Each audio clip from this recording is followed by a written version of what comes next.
having good mobility and strength in the spine is key to a good squat.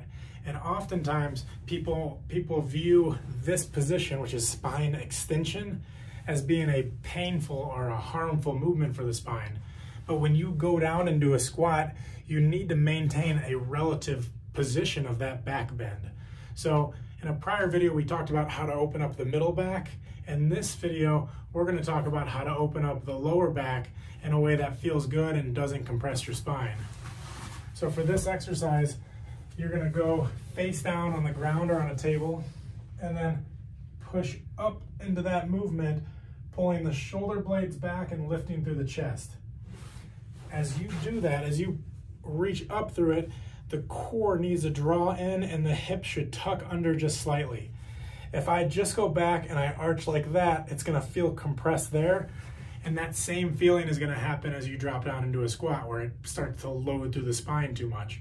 So for this exercise, the prone press up, as I'm going up, I draw my core in and I'm holding my hips under as I get back into that movement. Press up, hold for 2 or 3 seconds, and relax back down.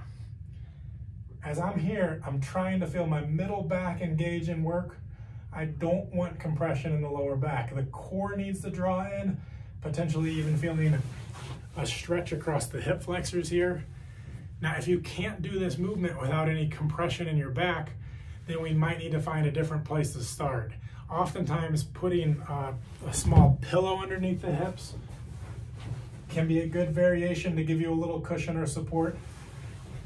But you need to be comfortable going into that back bend position to be able to drop down into an efficient squat pattern. With this one, what I would focus on is being able to do 10 reps up and down without any pain through the spine.